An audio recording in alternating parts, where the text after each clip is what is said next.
What I'm about to tell you will shock the entire basketball world. The news that just dropped about Caitlin Clark isn't just devastating.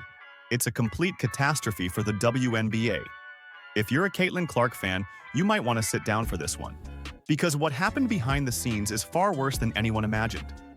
Before we dive into this bombshell revelation, smash that like button. If you're here for Caitlin Clark content, hit subscribe and ring that notification bell because this story is developing by the hour, and you do not want to miss what happens next. It's official, guys. The moment we all feared has finally arrived. Caitlin Clark, the face of women's basketball, the GOAT herself, has just confirmed she will miss the entire 2025 WNBA season. Let that sink in. The player who single-handedly revolutionized women's basketball, gone for an entire year. But here's what's really going to blow your mind. This isn't just about one injury. This is about a pattern of mismanagement that goes all the way to the top. And when you hear the full timeline, you're going to be absolutely furious. The Indiana Fever and Clark made the announcement on social media, and let me read you exactly what she said, because her words will break your heart. I had hoped to share a better update, but I will not be returning to play this season. Disappointed isn't a big enough word to describe how I am feeling. Can you imagine? This is a player who spent hours in the gym every single day, fighting to get back on that court. And now, it's all been for nothing. But guys, this goes beyond just Caitlin Clark. This is nothing short of a disaster for the entire WNBA. Here's why. For weeks, fans have been kept on edge with ambiguous updates. Ticket sales surged because everyone believed Clark would return. And now, refund requests are flooding in. We're talking about an overwhelming number of disappointed fans who feel completely betrayed. Think about it. Clark drove attendance through the roof. TV ratings skyrocketed whenever she played. She was the WNBA's golden ticket to mainstream success. And now, that's all gone. The Fever organization has lost so many players to injury this season, but none bigger than Clark. The anticipation for her second season after that magnificent rookie year was through the roof. And then, silence. Drop a comment below right now and let me know. Do you think this was handled properly? Because what I'm about to reveal next will make you question everything. Here's where this story gets absolutely insane. This wasn't just bad luck, guys.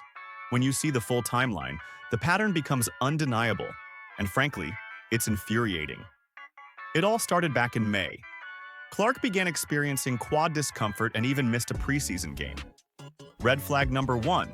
But did anyone listen? No. May 24th. Just 4 games into the regular season, Clark had to sit out with a left quad strain. This wasn't just a minor setback like they told us. This was the beginning of a disaster. By the end of June, she was dealing with another injury, a developing strain on her left side. The injuries were piling up, but the team kept pushing that everything was fine. Then came July 15th, the moment everything completely fell apart.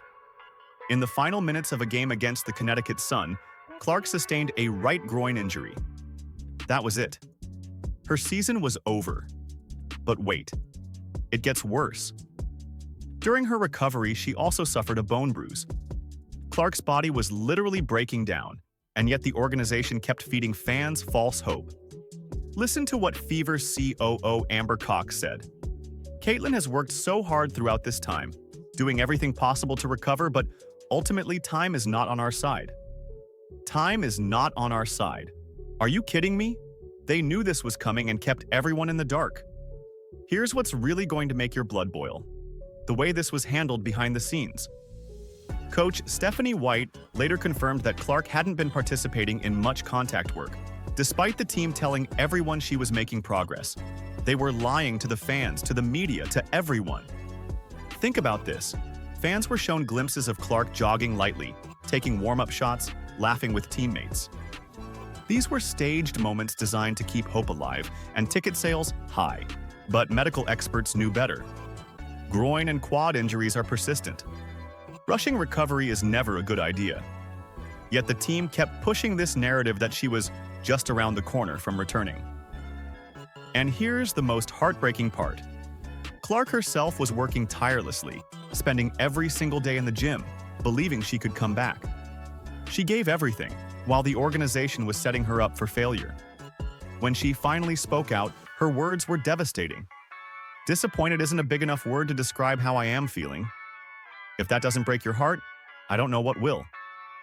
But guys, there's an even darker layer to this story that most people are missing, and it connects back to her rookie season in a way that will shock you. Remember last year? Clark received 20% of all flagrant fouls in the league. 20%! Most of them came from players like Angel Reese and others who seemed to target her specifically. These weren't basketball plays. They were assaults. And what happened? Players were getting up and laughing about it.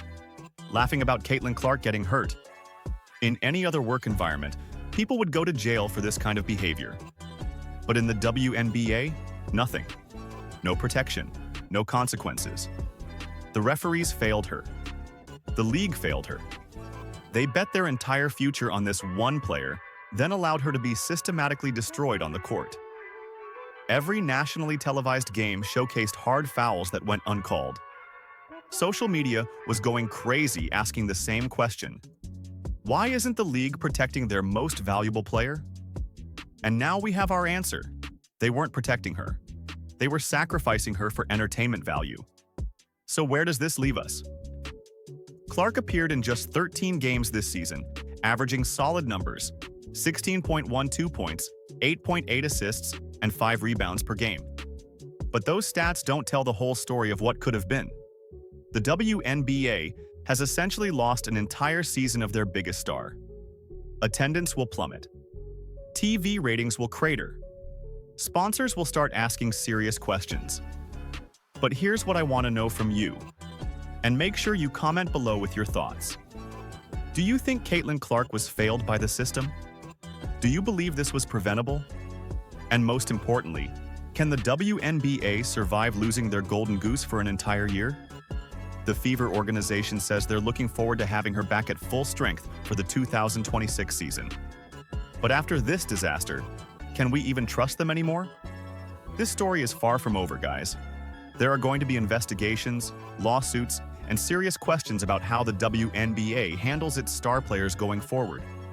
If you want to stay updated on every single development in this story, and trust me, there's more coming, you need to subscribe right now and hit that notification bell. Give this video a massive thumbs up if you think Caitlin Clark deserved better treatment. Share it with every basketball fan you know because this affects the entire future of women's sports. And drop a comment below showing your support for Caitlin Clark. Let her know that her fans haven't given up on her, even if the system has. The queen of basketball may be down, but she's not out. And when she comes back in 2026, it's going to be legendary. Thanks for watching, and I'll see you in the next one where we'll dive even deeper into this scandal.